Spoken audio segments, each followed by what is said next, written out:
Adventurous kids explore with education and learning what a wildlife is in the Everglades. I want to explore the Museum of Discovery Science. What plants do butterflies like? I want to know about Key West. Adventurous kids, learning and fun. Adventurous kids!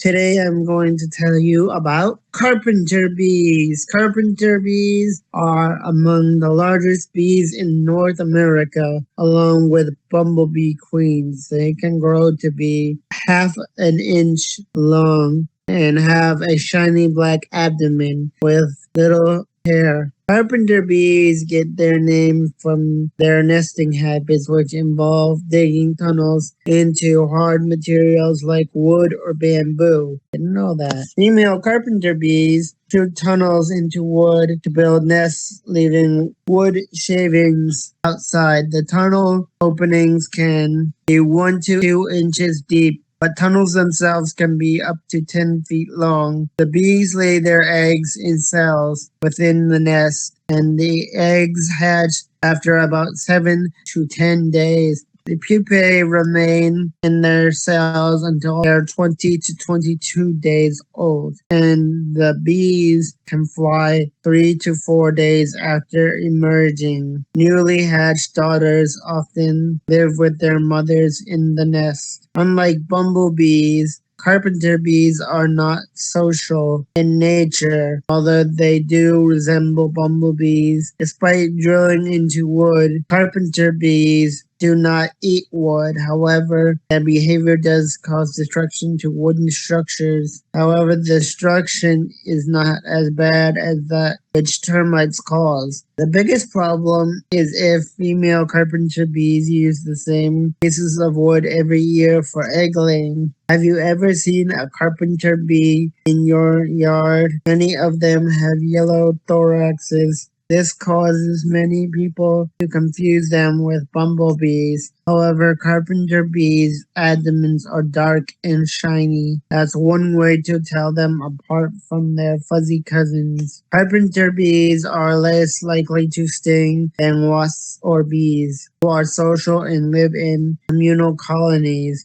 Male carpenter bees can be somewhat aggressive and will hover in front of people who are near their nesting sites. The males, however, lack any ability to sting. Females sting but rarely do unless directly handled or bothered. Carpenter bees are important pollinators. They are sexually obligate pollinators for the maypop and orpheum flowers. This means that carpenter bees can pollinate these flowers. They use unique techniques when pollinating by buzzing to release the pollen from certain plants. They do this by using thoracic muscles to vibrate flowers' anthers. Carpenter bees have natural predators, including woodpeckers and some species of birds. Large mantises and flies will also eat carpenter bees. Woodpeckers become attracted to the noise of carpenter bees when it is drilling holes into wood. Carpenter bees are a very important part of the ecosystem. They are important pollinators, including pollinating vegetables, which we eat.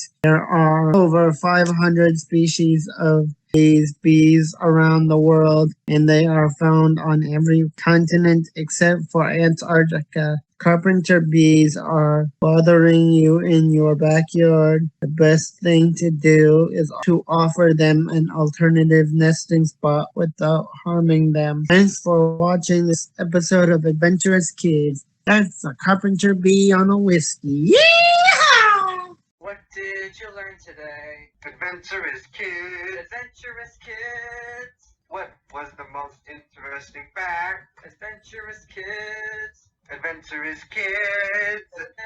Adventurous Kids!